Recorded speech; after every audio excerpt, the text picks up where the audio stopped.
Dr.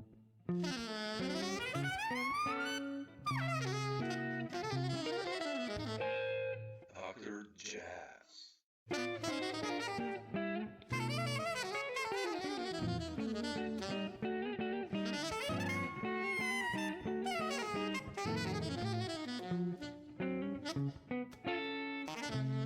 I've been living in Woodstock a Dr. long time. Oh, Jazz. really? Yeah, I've been here full time. I don't know, maybe 40 years. Wow. I've been Okay. coming to Woodstock full time. Wow. I used to come up here a lot when I was living in New York. To do projects and studios and play with cats and do all kind of stuff. And every time I came up, it was like, man, I want to live like It's a this. beautiful place, yeah. Yeah. Yeah. So Yeah, New York has its advantages when you're younger, I think, and then yeah, the quality of life is like, yeah. I mean, we also live in the vineyards here, and it's like, well, yeah. uh, I hear you. We got a big piece of land. Here I yeah, am in my studio, and yeah. my wife has a fantastic garden, and I see nobody. I hear nothing out there. That's it. It's okay. It's okay with That's me. I completely understand you when you say that. That's for me so important. I'm sometimes at home here on the balcony, and when everyone is asleep at home, and I just like drink a glass of wine in silence on the balcony. Like Yeah, man. I hear that. Yeah, that's yeah. that's It amazing. makes a big difference, It because I does. make I make a big sound. So when I'm not doing that, it's really nice to hear nothing. Absolutely. I agree. Yeah. But Harvey, I'll just jump in. I wanted to ask you, you've been quite busy. I mean, uh, like last year, a couple of albums came out with you on it, and I wanted to start this talk with Forest that you did with Marilyn Crispell, and I know you guys have a long story already. With Joe, you had a trio, but like, Yeah, yeah, yeah. what's your story with her? I mean, Well, when did you I've guys? known Marilyn for a very long time. Um, I guess originally through, not that I was a part of the CMS, of the Creative Music Studio. I wasn't a part of that, but I was friendly with Carl Berger and Ingrid and those players, and originally met Marilyn many, many years ago through that. Okay. And we've always been talking about playing. She worked with Braxton for quite a while, as did Joe Fonda. Exactly. And I worked a little bit with Anthony. Really? I did not Yeah, think so. Oh, wow. I played with Anthony. I worked with Anthony on his, like, when Anthony was playing piano. Oh, And, wow. Okay. he wanted to play like jazz tunes. And, we'd go and play these gigs and he would play piano and he'd write up set lists and who blew how many verses you got. Really kind of Braxton like in that regard. But, and I had met Anthony through Joe Sure. and John Lindberg because I had worked a bunch with John Lindberg. We did a couple of records together. Yeah. So Marilyn and I were always saying we have to play. We got to do something. We have to do something. And then the time was right to do the project with Joe, with Yeah. Fonda, Yeah. Yeah. trio. So we did a couple of records, and Marilyn and I were always speaking about, we should play duo. We should really do a duo thing. She did a lot of duo stuff with Hemingway, Yeah. and they had a long history together. And so we just finally found the time, and we our rehearsals were usually at the local cafe Mm. over nice coffee. No, we never rehearsed. We would just get together and have coffee. So we booked a studio here in Woodstock, Perfect. gorgeous studio, and Yeah. went in and did that, in maybe 3 or 4 hours, and Wow. Yeah. Yeah. that was it. And I feel we both feel really strongly about the record. Oh, it's beautiful to hear it without Joe. Not in a bad sense, but it's more space, so it's like Yeah, yeah. There's a way lot more. more. Yeah, it's very kinetic. Yeah. Exactly. There's Yeah. nothing written on it. It's not we're playing anybody's tunes or Yeah. compositions. We're just, you know, um, we didn't even really speak about it.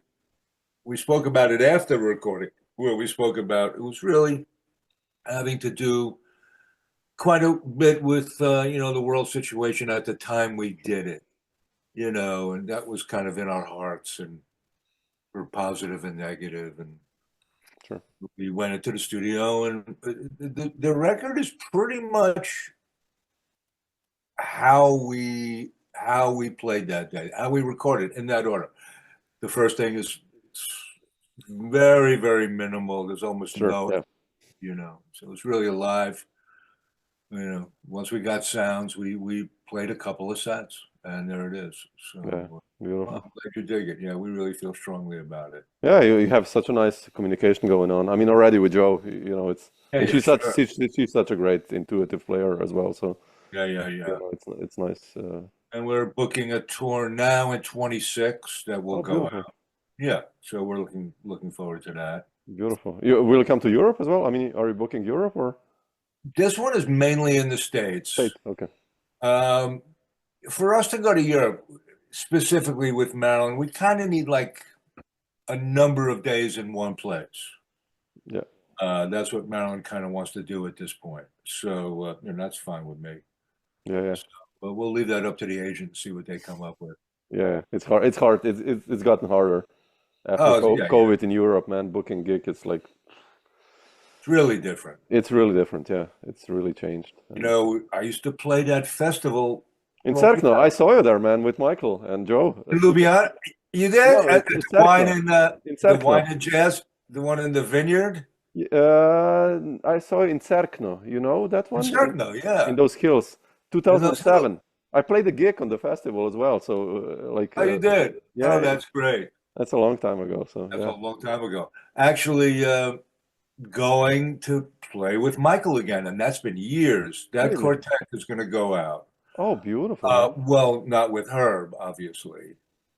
I'm sorry, I forget this woman's name. She's a tenor player in Berlin that Joe has just did a tour with. Oh, Camila Nebia? No, not her, right? Maybe Camila. It's probably her, yeah. I think Joe played with her, yeah. Yeah, I think it might be with her. Beautiful. So, and we haven't played that music. I haven't played with Michael in many years. Oh, really? You haven't played in between? Oh, okay. No, we haven't done anything in many years. So, looking forward. Yeah. I love your connection that Joe with Fonda and Michael's quintet that you guys did those records. I mean, those are legendary. I talked to Michael about we did this interview as well, and The Wish and Parallel Lines and all that. That's those are killing records, man. Those are great records. I agree. I really dig them. I mean, we were, it's always interesting in that when it was a quintet or quartet, because you're playing Michael's music and Joe's music, which are very different music, right?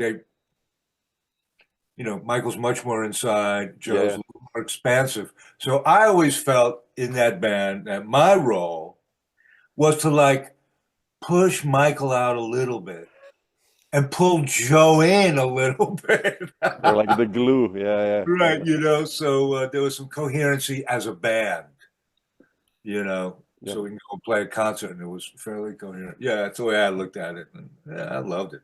Yeah. That's like, what about, I mean, I mentioned two records, and with Joe, you did this record, Base of Operation, and which is a beautiful record, by the way. I mean, I love Michael Rabinowitz. He's a monster, obviously. What's your story with Joe, if we go really, I guess, way, way back, right? Or I originally met Joe and Michael around the same time, which would be late 80s. Through Dave Douglas. I was playing with Dave. Oh, really? I didn't know and we did a number of things together. And then they were putting this band together. And Dave suggested, recommended me for it. And it was the Mosaic Sextet, which was exactly. Oh, yeah. With Dave. That's a beauty. And Mark Feldman. Yeah, exactly. And Rabinowitz. Yep. and that front line of, violin, trumpet, bassoon Yeah. was an amazing sound. An amazing sound. And, playing mostly Michael's material and Dave's material in that band. So you know that band. Yeah, sure. That's beautiful. Yeah. Yeah. So that's how I met those guys. And we started playing, Michael was in Brooklyn. Everybody was in Brooklyn at the time.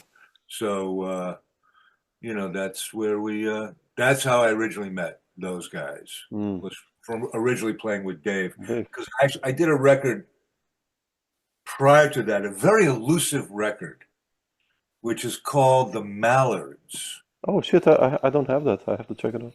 Yeah, it's really tough to find.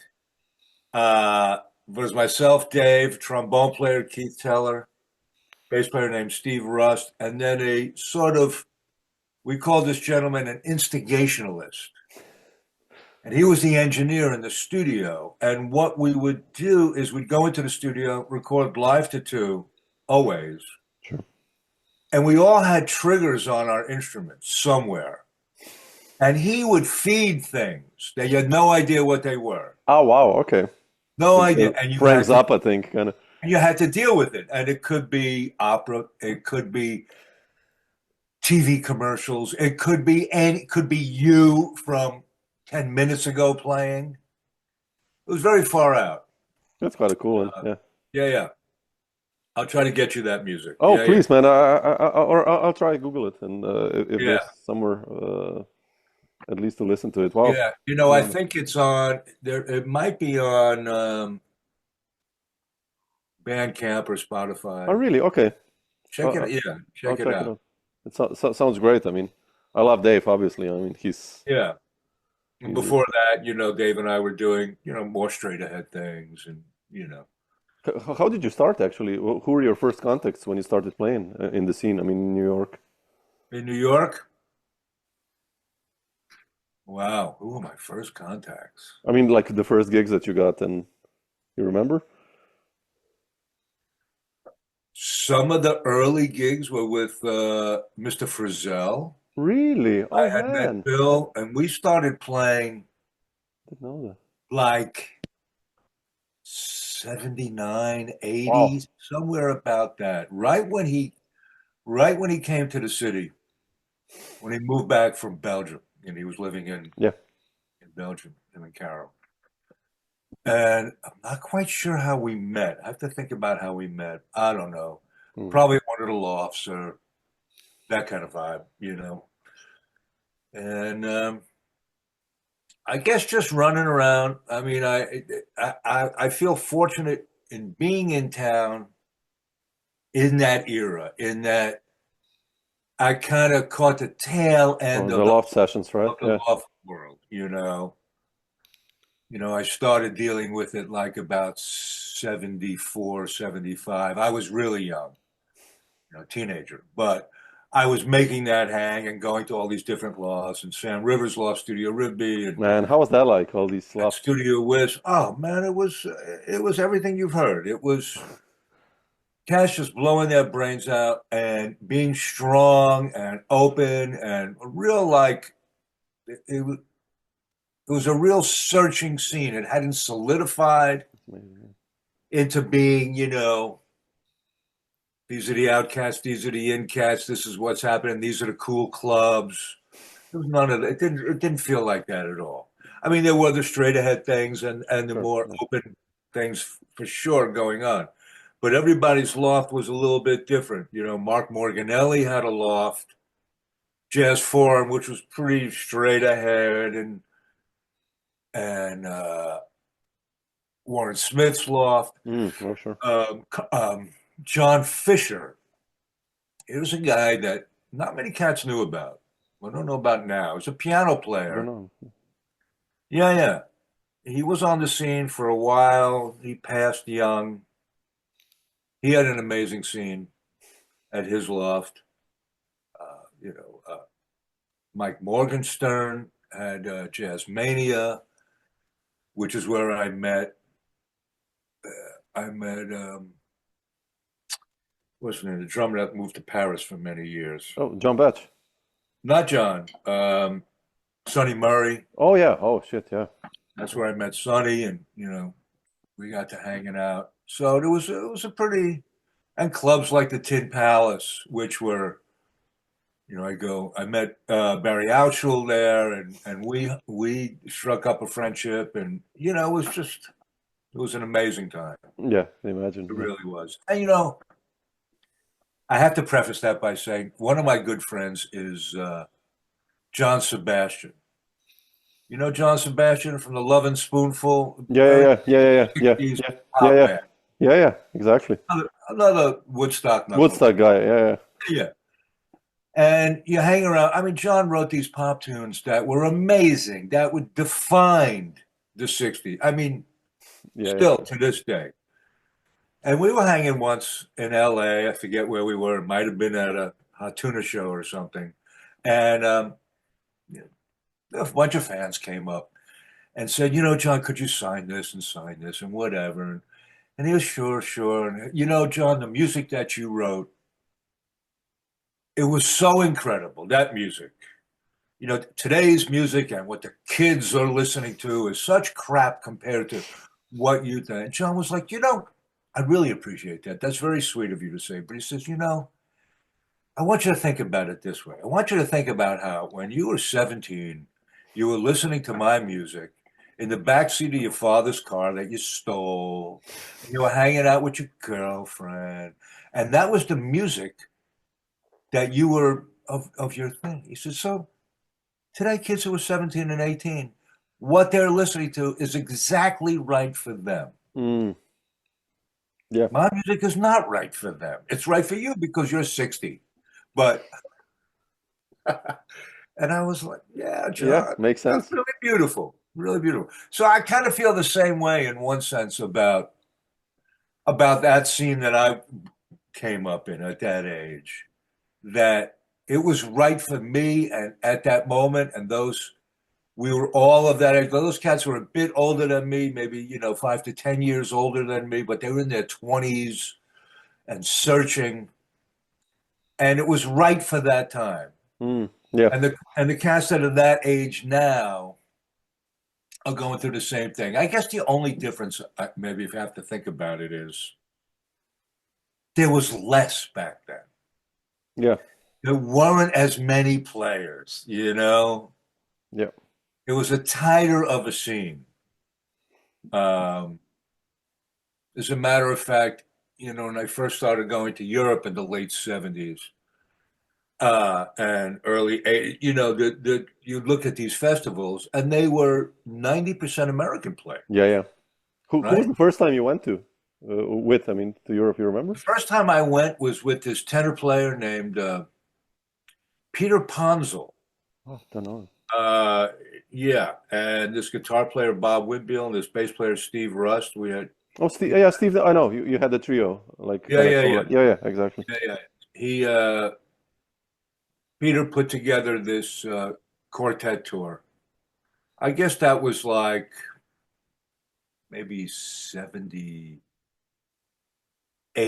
Oh, quite early. Yeah. Actually, but the first time I went to Europe, that was the first real tour. The first time I went was the end of 76. I went with this quartet where, so I was, 19, and we had enough of the States. We were done with the United States. We were taking this quartet to Europe.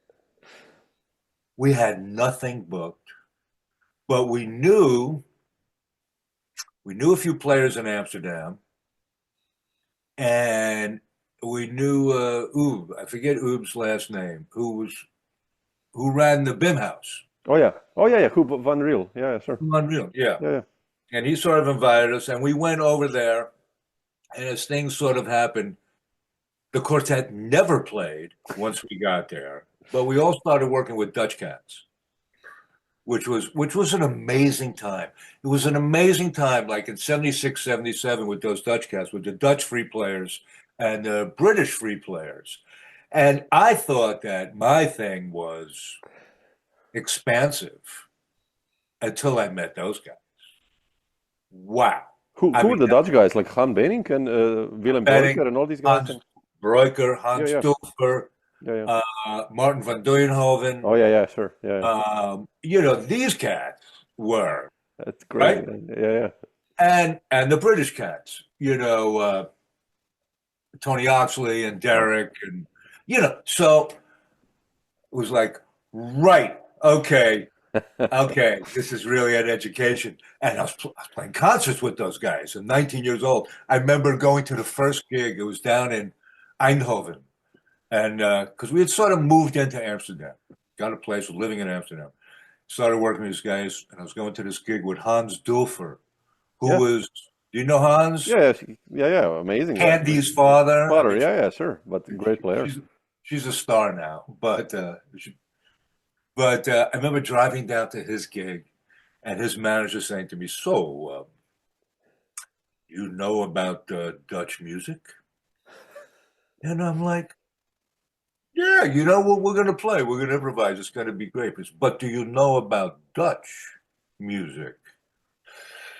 And I was like, "Oh, well, it's going to be great." And he looked at me and went, "Oh, like you don't have any idea what's about to happen." And he was right.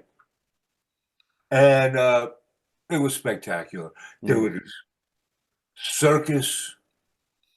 You know this circus tradition. Yeah, yeah, It's especially in Eastern Europe. Also, this tradition of circus players, and a lot of these. I found that a number of these improvising cats were all like circus guys. They were playing in the circus, right? And then they would come out and take a big left turn. It was amazing time. Did you get to play with Derek also? Bailey, you mentioned him? No, I didn't play with No. Derek. Okay. No, we hung out a bit. We also spent time in New York, like down at the knitting factory. At the Yeah, knit when he sure. used to come down and play there. And I go, I went to see, hung out with him and Tony Oxley, their duets. And, every now and then I put on some of that music and it's still just, Yeah, yeah. it's, It's interesting. What a different aesthetic. Like each.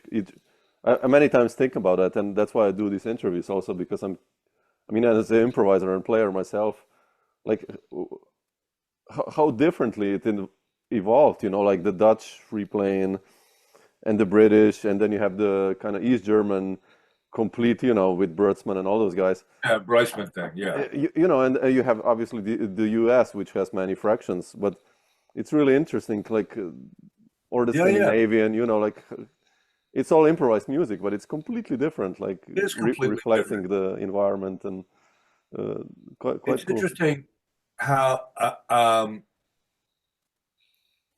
speaking as an American improviser, but coming up as a kid being a jazz player and a rock and roll player, but coming through the backbeat tradition, Yeah, and how, to me, that's just intrinsic in the way I hear and the way I feel.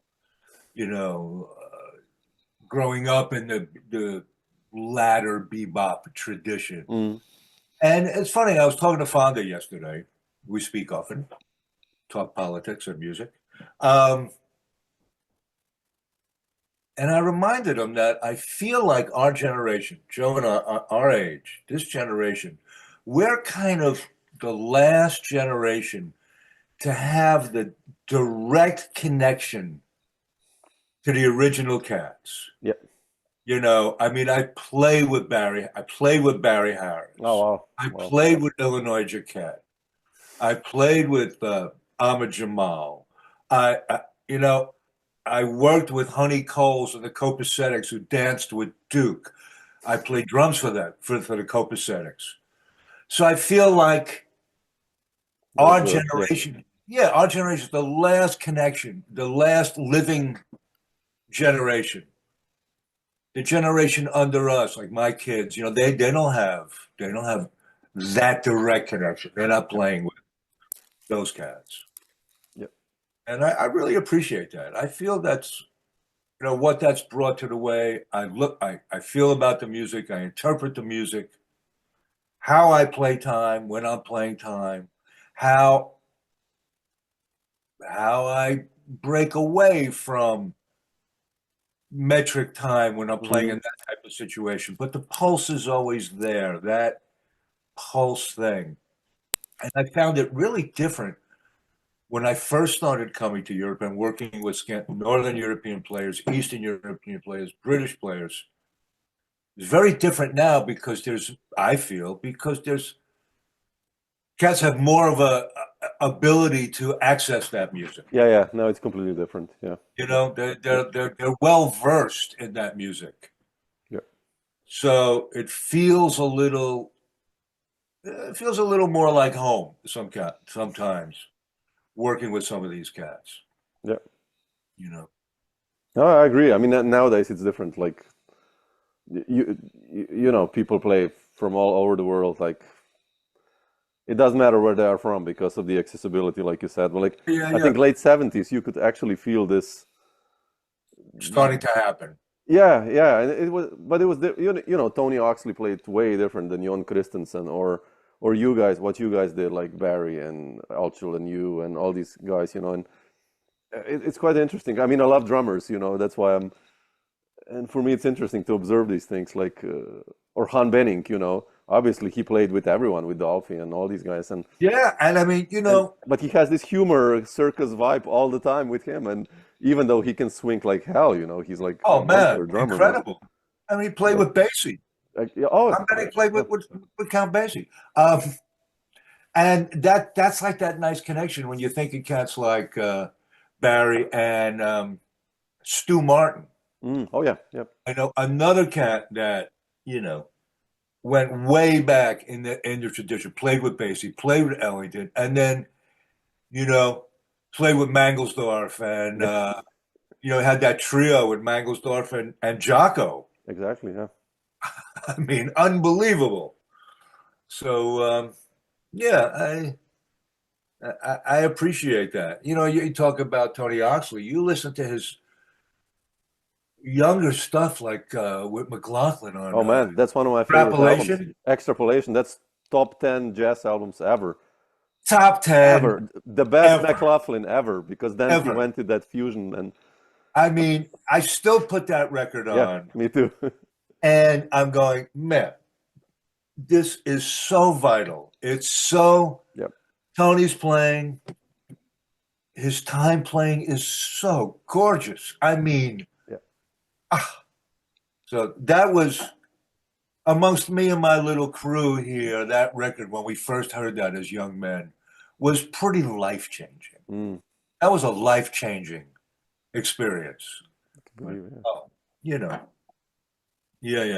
So, so those cats have that tradition, Yeah, absolutely. I mean, it was different. I mean, I've talked to so many guys from the UK scene as well, and those guys started doing that like in the mid 60s, Kenny Wheeler, Henry Laughter, all these amazing players, obviously Chris Lawrence, the bassist, and like, it's just, and then they said like, shit, we don't want to play standards anymore. Barry Guy, all these guys. Yeah, sure. They just went, we're there now. So it's what you guys did as well, basically. It's kind of the same. Kind of looking at that stuff. Yeah. Finding out what you have to say in the music, what your voice is, what your sound is. To me, that's it. It's like sometimes I'll give master classes when I'm traveling, when I'm touring, and I'll have a bunch of drummers, whatever, and the drums will be set up, and I'll come in and I'll play for like a minute or two, and then I'll go around the room and ask all the folks. So what do you think? What do you think of the sound of the drums? What do you think? How are these drums? Oh, Mr. Sorgen, I love that ride cymbal's beautiful. It's fantastic. I don't like the bass drum. Well, it's a nice snare. Everyone's got another concept about what they think the drums are sounding like. I said, really? So then I said, I take my phone out of my pocket and I throw it on the floor and I say, right now, at this second, those drums and that phone sound exactly the same.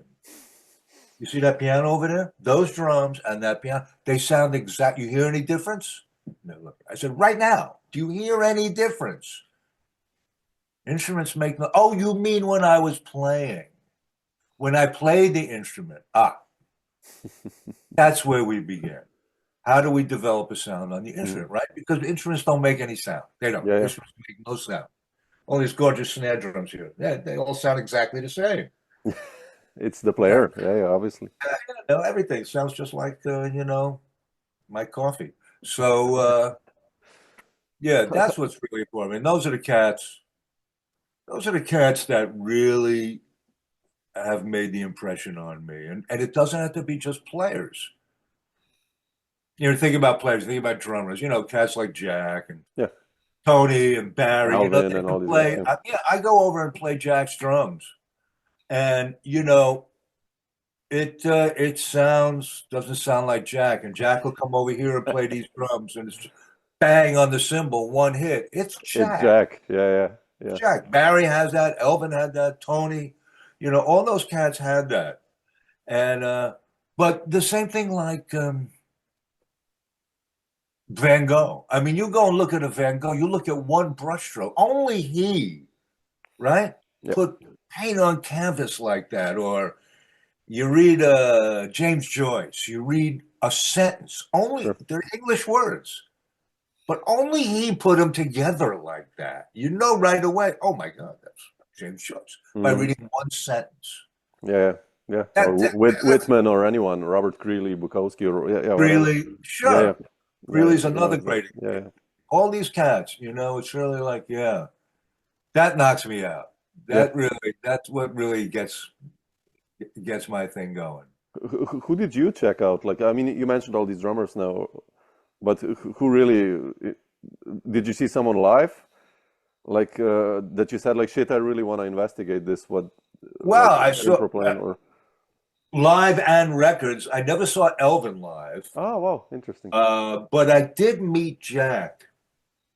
I met Jack when I just turned 14. And I was studying with this drum teacher. I grew up on Long Island. This guy was on Long Island. He was a friend of Jack's. So he invited his 3 top students. And this guy, Jack DeJeanette, is coming over. It's going to cost you all $25 to spend the day, and he's going to give a clinic. And I actually got my junior high school band leader gave me the money to go, which was amazing. And I sat down in front of Jack. It was just a little small room, big enough like for 3 or 4 people and a set of drums. And Jack came in and literally blew for an hour and a half, full bore. And I had never experienced. I was just dumbfounded that could be done. So that was another major moment. I'd have to say in my young rock and roll life, bands like the Allman Brothers and even the Grateful Dead and cats that had 2 drummers, there was something that hit me about that. And I would play that music when I was young in bands, and that kind of taught me about, because I'd want to cop both parts. I'd want it to sound like that, but there was only me. So I really felt that was a big lesson in polyrhythms, whatever, and just trying to make that kind of a sound. It was very influential. I also feel very grateful that when I got older, I played in those bands. So I got to play in the Allman Brothers, and I got to play. Really? Yeah, I got to play with the Grateful Dead. Yeah. Oh, wow. How did those stories happen? Well, I spent 10 years in this band Hot Tuna. Really? I didn't know that. Oh shit, I don't know this story about you. Okay. I was in the band for 10 years. Wow. Okay. And, I got to meet all of those cats because we would tour. We would tour with Hot Tuna. Sometimes we tour with the band. Sure. So I'd play with Levon. And we did these tours for 3 summers in a row called the Further Tours, right after Garcia died, right after Jerry died. the next 3 summers, and it would be Tuna, Los Lobos, Weir, Lesh, and Mickey, Hornsby's band, Bruce Hornsby's band. Yeah. So we'd all play together every night. And Hot Tuna also did tours with the Allman Brothers. And, you know, it was amazing because we'd come out and J-Mo would come up to me and he would be like, Harvey, I'm a burglar for time. I'm a burglar for time. I need some time. You want to play? And I'd be like, yeah, I'll play. And he's okay. We're gonna play One Way Out. You sit in and go play One Way Out. It starts like that. I said, you know, man, I got it. I did this in high school. So, you know, I'd sit in with the brothers and it'd be, you know, Greg Allman and Butch and the guys. And I'm playing, and it just used to gas me because it was like, wow, it sounds like the Allman Brothers. Like them. That's amazing. I didn't know So we play with a lot of, and everybody liked to sit in. This is a great example. Cats used to love to sit in with Hot Tuna. So one cat that really liked to sit in with Hot Tuna was Carlos Santana. Really? Oh man, wow. We used to play the Fillmore in San Francisco every New Year's. That was our New Year's gig every year. The first year, not the first, 1 year, I'm in the dressing room and Carlos walks in. How you doing? And nice to meet him. And we're talking. And I remember one time, must have been something going on with his wife because he was talking a lot about women and angels and yada, yada. And it turns out my wife had met him and he had thought she was an angel too. That's a whole other story. But so he's in and, you know, Yorma said to him, you know, play a tune. Carlos was like, I'd be honored. So this is a great story. So we're there and, you know, Wavy Gravy is this is real, like classic, all those cats are there. And we're on stage, you know, we play a few tunes. We'll open up the second set. I'd like to welcome our friend Carlos. You want to come out? Of course, the crowd goes berserk. He did not. He had no guitar. He had no amp. He had nothing. He walked out on stage. Yorma had a second guitar in case he broke a string, and a little punky amp, you know, whatever in case things broke. We had real bunker mentality. And Carlos picks up this guitar and plugs in. There's no boxes. There's nothing. Plugs in this little Carvin amp and turns it up. And go ahead. We're playing. Bang! One note. It's him. Yeah. It's him. And I went, oh my God. You know, it's like, it's that same thing. Yeah. How that thing translates, I also worked, while I was in Hot Tuna, I was also playing with Ahmad Jamal. Wow. Kind of different ends of the spectrum. Yes. Absolutely. In a way. Yeah. In a way. But it was interesting how Ahmad and Yorma had to sit without knowing one another or anything about one another. I mean, they knew who each other were. Their vibe was, Yorma's vibe was always like, when I first met him, there was never any rehearsing in Hot Tuna. Never, ever. No rehearsing. You get on a bandstand, you better know what to do. His gig, I take it that you're professional enough that you're going to get up here. I don't have to tell you, I'm not going to tell you what to do. Do what you're going to do. You know what to do, or you don't. And Ahmad was the same way.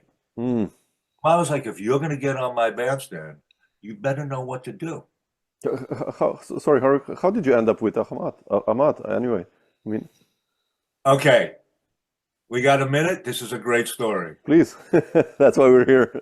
This is one of the myths. This story has become urban legend. But now you're in on it, if you haven't heard it. I get a call one day from Jack. Dijonette.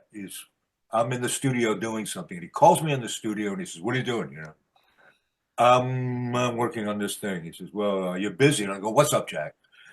He says, "Well, Ahmad Jamal's at the house. You want to play?" "Do I want to play?" "Yeah, I would love to play."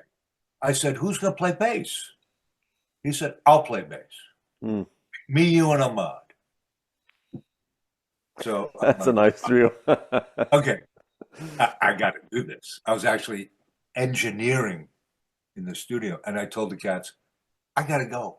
I have to go." So I go over to Jack's house, and it's Ahmad and Jack, and not only is Jack going to play bass, but he happens to have Jimmy Garrison's bass because when Jimmy died, Matthew moved in with Oh Jack and yeah, lived, exactly. Yeah, right? yeah. So he's got Jimmy Garrison's bass there. So the whole scene to me is really intense. I'm like, it's Ahmad, Jack, Jimmy Garrison's bass, and yada yada. Okay, we go downstairs to Jack's studio, and we start to play, and we're playing, and Jack sounds beautiful. I mean, we're up and Ahmad's doing this thing and we're playing and something slow, something up. And okay, we play for about an hour. Let's take a break. Take a break. Let's go drink some coffee. All right, we go to the kitchen. We drink some coffee. I look down at Jack and he's got some blisters on his fingers. He doesn't play bass that much. Okay, you okay? Yeah, let's go play more. So we go down to the basement and we start to playing, and we're playing like this ostinato, like Latinish.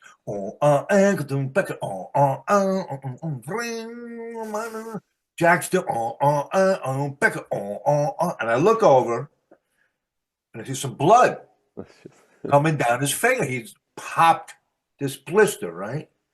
And I'm looking over. I'm telling you, if I wasn't there, I wouldn't believe it either. But right in the middle of a bar, Jack's like, kicker, kicker, and just steps behind the bass. No, oh Now man. he's playing lefty. No difference. Sticks flew out of my hands. I was shaking. Ahmad is laughing. I'm like, this could not have happened. I've never, I said, Jack, man, I don't know a bass player in the Yeah. world that could do that. So to me, you talk about being hooked up, you being connected to the creator. That's a whole other level. And so we played some more like that. And we ended about uh, midnight. And Ahmad left. And I said, yeah, I don't know. Was that cool? He said, I don't know. It was fun. It was cool. I guess Ahmad had a good time. It was good. 4:30 that morning. 4 hours later, Ahmad calls me up. Oh wow. We open in Boston tonight for 2 weeks. Wow. Can you be there at noon? It's 4:30 in the morning. Can I now split for 2 weeks? What are you going to say? You have to say yes. And of course, I'm thinking, what do I have to do in my life to leave here in 4 hours for 2 weeks? Yeah. Out of the blue. And he had done this to play with me, to talk about money. He wanted to talk about money at 4:45 in the morning. So anyway, we came to an agreement, and that's how I got the gig. Incredible. Yeah, it was amazing. It was Incredible. amazing. Yeah. Amazing. So yeah. Yeah, that's like a real old school, those guys. Real old school stuff. Yeah, yeah. It's No like, question. I guess as much as I felt like he was, in a nice way of saying it, playing with my head, uh, I later on appreciated that. Yeah, I know those cats. That's what those cats did. And Yeah, absolutely. I heard other stories, just of that generation guys and what they were doing to players. Yeah, It's like yeah, my friend, Peter Herbert. yeah. Of course, sure. Yeah, yeah, Peter. So we used to play a lot together. Uh, Last time we were together, we were reminiscing about old things, and Peter was telling me that when he got the gig with Art Farmer, Yep. right? He played with Art Farmer. They were playing at Sweet Basil's in New York, and he played the first night. And there was no talking about anything, right? Same deal. Get on the bandstand. You better know what to do. He played first night, played the second. Art never said a word. Third night, fourth, not a word. He's starting to freak out a little bit. Like, am I going to get fired? Does he like it? Finally, he said on the fourth day, I went up to him. He was sitting, at a table, and I went up and I said, Art, Mr. Farmer, are we okay? I mean, everything okay? Do you like my playing? Is everything fine? And Art just looked at him and said, go get some new shoes. New shoes. Only thing he said. Yeah. That's like those whole the bizarre, man. That's great stuff. That's amazing stuff. Yeah, I love these stories about those cats. It's just like it's so much so different than today, right? The first question nowadays is like, okay, what's the fee? I'm like, okay, or something like that. It's interesting, I interesting. look at it at this point in my life when you're talking about fees and things, along these lines, that when people call me to do something, we don't really have to talk about money because I'm assuming that if you're calling me, Yeah, we're okay here. It's okay. If it's not, then, you wouldn't be calling me. I don't know. And it's not like I just play this instrument for money, of course. None of us just do that. But, certain things. a certain respect and everything, and I mean, that's like an unwritten Yeah. thing. It's Should funny. be at least. Sometimes I'll play on folks' records, and sometimes some younger folks will call up and will get in touch. Will I do this recording or I'll do something like this? And I said, yeah, okay. So first I'd want to hear the music and see what you're about. So they'll send the music, and I decide it's something that I would have interest in doing. I said, okay, we can talk about logistics. And they're like, and they'll always, so, what about the money? And I'll say, okay, so here's my fee. And especially if I don't know you at all and you're getting in touch with me out of the blue, the fee's a little bit higher, Mm-hmm. So, and sometimes I'll hear nothing. The phone will go dead. And I said, here's the deal. That's what I get. And what you're getting is I'll know your music better than you will. I will show up at the studio. If I have to bring an instrument, it's going to sound amazing, perfect for your music. I'll have all your music charted out. I'll have it all done. And I'll be there before you show up. You won't have to think about it. That's what you're getting. And they'll say, oh, well, it's a lot of money. I have to think about it. And I'm telling you, man, 99 out of 100 times they call back and say, Mm. let's do it, Yeah. Because many times they call me that they already done something and it didn't work out with somebody else. Well, Yeah. so, I Yeah. hear you. It's cool. Interesting. It, I was just thinking that there's not really many people or drummers, especially, who played like with Hot Tuna, Ahmad Jamal, and Dave Douglas, and Joe Fonda, and Marilyn Crispell at the same time, and Carlos Santana. If you add that, Yeah. it's like, I, yeah, you know, I, not many cats out there like that. maybe it's from the circumstances that I was in and growing up with all these different musics, Yeah. you know. And I say, I feel really fortunate. I am very grateful Yeah. to have been able to do that and be put in the situation where, that was accessible to me. And while listening to all those company records and the Allman Brothers Exactly. Oh yeah, at the exactly. same time. I mean, That's crazy. Yeah, yeah, yeah. That's great. Imagine Derek Bailey playing with the Allman Brothers. yeah, right, That's like, right. It's really something. And to play, mm, with Mickey Hart and Phil Lesh and those guys, it mm. was just like really, wow. To play with and Hornsby, I play with all those cats that I've had the good fortune to play with. Yeah, You know, uh, amazing. it's nice. Yeah, yeah. It's a privilege in a way. I always Definitely a privilege. say that And to myself, it's and it's interesting because it's a double-edged sword. Because in my career, at certain points during my life, people didn't know what to make of me mm, because I was, oh yeah, he's a rock cat, plays with Hot Tuna. Oh, he works with Dave Douglas and Feldman. Oh, he's this. Oh, he plays with, oh, yeah, and like they pigeonhole you, you know? yeah, Oh, well, I always said I was, two out for the boppers and two inside for the free cats. Like somewhere in that world. yeah. Uh, uh, yeah, Interesting. and I have to say that the jazz cats I worked with a lot, with the free players and the bebop players, they always looked at things like the rock world and Tuna and playing with all those folks. Oh man, you got a great day gig, beautiful. That's great, good for you. You got a way to make some money. I said, you don't get it. I mean, you don't understand what that's about and what the chops are involved Yeah, yeah, sure. in playing that music and going out, making those bands sound good and playing quote unquote correctly. But the thing is, you take like they say, I said, it's being in Hot Tuna.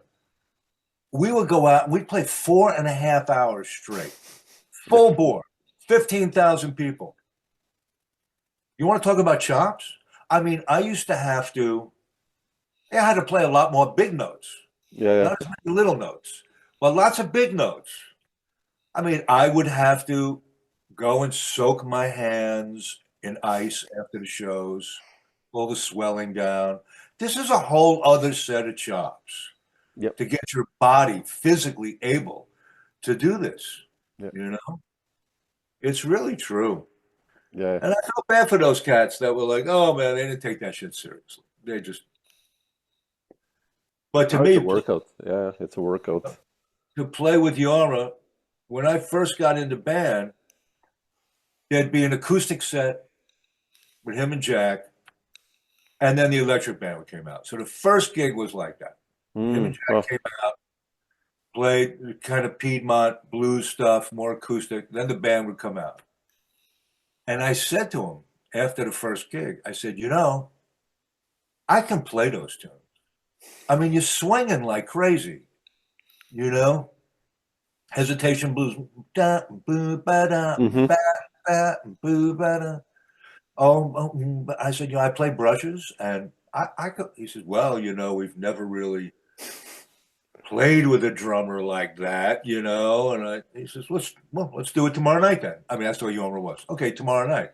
So that was it. That was the end of two different sets, and I always kick myself in the ass because, boy, I just gave myself another 2 hours of work every night. But it was great, just to swing with those cats. His shit swung like crazy. Yeah, yeah, sure. Yeah, yeah. I mean, those players could play. I mean, it's like Bruce Hornsby and all these guys. I mean, they can play actually. They played great. It's And also coming from, I really appreciated where they came from as players. And if they're coming from the Piedmont blues world, like the real deal, the authentic thing. I worked with, I'll get that for a second. I did a project with Paul Simon. really, oh man. And Wow. one of the first things he asked, we were playing this thing, and the first thing he came over and talked to me about was the blues. And he wanted to know, well, what's the blues to you? You know, are you coming from like B.B. King or Albert King? Is that like the blues to you, or Stevie Ray Vaughan or Eric Clapton? And I'm like, no, man, I'm talking about Sonny Boy Williamson, Sure. King Biscuit Flower. Okay. All right, we're okay now. But he Yeah. wanted to make sure. So you're coming from that world. I remember the first night we played, we were playing this tune, a Reverend Gary Davis tune. We get into the bridge. All of a sudden, I mean, there's, 8,000 people. All of a sudden, I'm on the wrong side of the beat. I turned it around. And I'm like, how did that happen? Oh, shit. Okay, get back. Nobody said anything. We came around to the bridge the second time, and I said, I'm just going to kind of hover. I'm just going to hover around, see what happens. Lo and behold, in the same spot, they added another beat. It was like a bar of five. Mm. I had it because I was just hovering. So I was there. Next time it came around, I knew it was coming, did it, no problem. Nobody said a word. Got to the dressing room after the gig. I said, so, yeah, I got to thank you, cats, for leaving my ass out to dry like that and having a bar of five in the bridge. And they go, what are you talking about? I said, you have a bar of five. They're looking at me. I said, you have an extra beat. Every time you hit that chord, you play it for 5 beats. I go, no, we don't. Yes, you did every single time. Oh, what are you talking about? I said, play it right now, the two of them. And they did. And of course, they added the beat. And they're like, what are you talking about? I said, I love you guys. I mean, those blues cats, those forms Yeah, were, yeah, yeah, yeah. If right? you look at Robert Johnson, I mean, it's sometimes really like, huh? He adds Well, something, subtracts something, and it's like seven all of a sudden, and then it's like, 13 bars, yeah, 13 yeah, and a half bar, and it incredible. changed every time around. Yeah. Yep, I mean, so that's that ethic. yep, yeah, But yeah, that to me was also kind of feeling like, wow, I got a chance to be part of that world, that connection, that, yeah, early 20th century blues cats and how that music started. absolutely. Yeah, It was nice. Yeah. amazing, man. Yeah. Wow. You should write a book. People have said that. There are Really, a lot of that's a lot of stories. stories. Yeah, There's a lot. I love reading these stories always or hearing them. It's like okay, have my glass of wine and you guys do yours. It's so much history there, and I mean it's also in jazz especially. It's all about the stories, right? I did like 2 years ago this tour with Ariel Andersen, this Norwegian bass player who played Oh, yeah. with everyone, right? He's Yeah, yeah, I 80, know. and Sure. with Bob Moses on drums, and you know There's we some stories right there. man we finished the gig, right? And we have a glass of wine, and then Bob's like, yeah, I played with Eric Dolphy and Charles Everybody. Mingus, Everybody. everybody, and then Everybody. Ariel is like, yeah, man, but when we did the tour with Jon Christensen and we supported Sonny Rollins in '69, and I'm like there with my glass of wine, like, oh man, shit.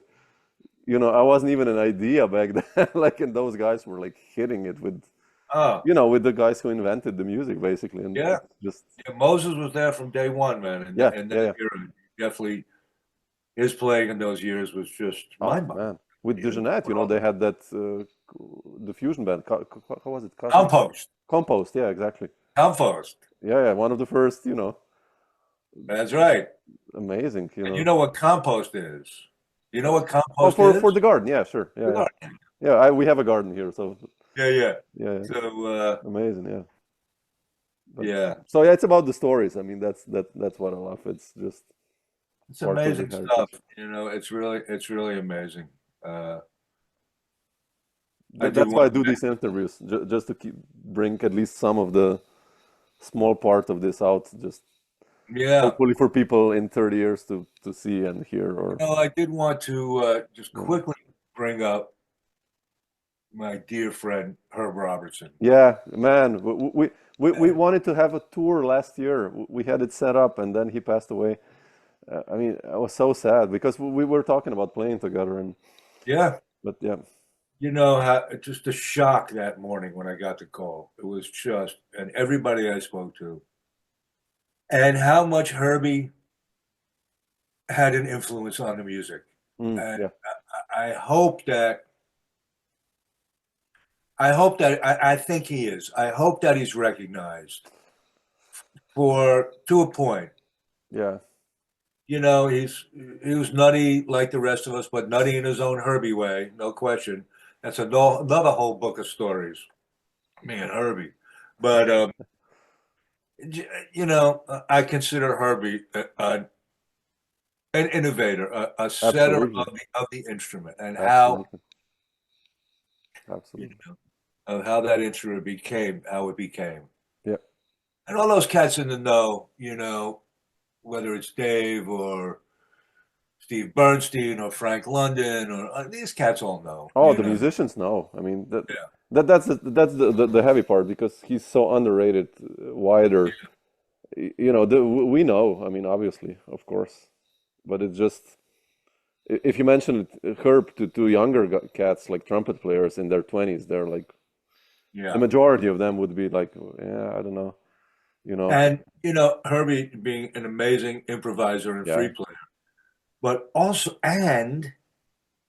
the when he composer, played a composer, when he played yeah, the trumpet, nobody had a sound like that. He could play gorgeous, beautiful, I mean, yeah, amazing.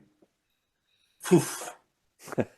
yeah. You guys played together. I mean, I have that album with Feldman and uh, Herb and Michael, right? You guys did, and Steve Rust, Right, I think it's on bass. Yeah, right. that's a beautiful album. I mean, Oh, it's a gorgeous record, yeah, yeah, those guys. So such a what's coming player. up for you? Sorry. What's happening with you? Oh, I've been doing quite a lot. You know, I'll send you some links. I mean, I played a lot with Moses and lots of New York guys with Tim Byrne and Malaby and Elias and toured a lot with Tom Rainey and Drew Grass and Malaby. I have some gigs with Drew coming up. Oh, really? Oh man, say hi to him. I Yeah, will. Yeah. he's wow, Oh Whew, yeah. man, one of the most elastic guys out there. I did a record a long, long time ago with Drew, Really? called Bougainvillea with a guitar player named Peter Einhorn. Oh wow, shit! I have You to can find find that. that. It's a trio record. Wow. That's got to be 30 years ago, maybe more.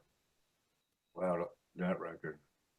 Yeah, Drew is amazing. But we have a kid now. We have a 2-year-old daughter, so I said, shit, I want to stay home more, not tour Yeah, so yeah, much and yeah. play just to.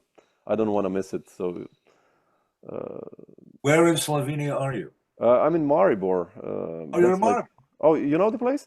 for sure. Oh, it's like half an hour south from Graz, kind of. Or Yeah, so if you're played ever in around, Maribor. you know, man, drop me a line. We have a I guest will. band I know here, I've played and there with Joe. yeah, maybe, Where would we have played? maybe in that basement club, Sachmo. Maybe, or in one venue, which is like also basement. We have kind of two basements ideas, venues. I do I'll remember. check. I'll check. Yeah, I know Joe yeah, played in Maribor, that's for sure. I know Joe played. yeah. And but if you're around, just let me know, and I definitely we get will. together and have a glass of wine or a Like, bottle of wine. yeah, that'd be great. Yeah, super, man. Uh, Harvey, I'll leave you a nice what is today? Friday. Nice Friday afternoon, and You too. Evening for you. man, thanks so much for sharing some of these stories. Really appreciate it. Beautiful. I appreciate you reaching out. You know, I've been checking out some of these things that you've been doing for a long time. So that's really when Thank you you. reached out, I was like, oh, beautiful, nice. Yeah, Thank well, I always I just go through my records and I'm like, I put something on, and, and I listened to that Parallel Lines one actually, and I talked to to Michael, and you. I still have to do Joe. We were talking about it, and I was like, shit, Harvey, like, why haven't I That's talked to great. Harvey? And then that's why I dropped your line. So, I'll just tell you quickly, Joe and I do have yet another record coming out in about 2 weeks oh, beautiful. with Oh yeah, let Christophe me know about your Roche. plans. I wanted to ask you. Yeah, what are your plans for this year? I mean, We got a records couple of and tours with Christophe. You know, we did those two records with Christophe. You know Christophe Roche, the clarinet player. no, oh, We I have a have to band find it. called New Origin. Oh, okay, don't know it. So Okay. look it up, and we have a new record coming out in about supposed to be out like any minute now with Maciek Kowalski, FSR. Okay, I'll check it out. Okay. Um, more concerts with that. This summer, I'm doing again the Big Guitar Maniac Festival. I am it's called the Alternative Guitar Summit. Oh yeah, I saw that. You play with Gilad and all those guys there. Gilad Yeah, and yeah, yeah, okay. Kurt and Frizzell this year. Who else is there? Oh, Wolfgang Muspel, Oh, beautiful. um, Vernon Reed. Wow, okay. Um, Oh, that's Joel is organizing this. Harrison, right? Joel's Yeah, there. yeah, yeah, okay. Yeah. So that's a week of guitar mania. It's It's too many. me and It's gonna be too many strings. Yeah. it's a lot of strings, a lot of guitar players. Schofield and Oh, beautiful. yeah. So yeah, kind of the rhythm section that plays with all these guys. So I'm looking forward to that. That'll be a good week, and I'm really looking forward to getting just a little warmer so I can spend a little more time on my bike. I'm way into riding my bike. Oh, So beautiful. play drums and ride my bike and eat well. That's the life. That's the life, man. Cool, bro. Yeah. Harvey, man, thanks so much. Yeah, And thanks, if you're man. going to be in Europe, drop me a line and I'll let you know stay in when I'm touch. there and we'll hook up. Super, and we get together.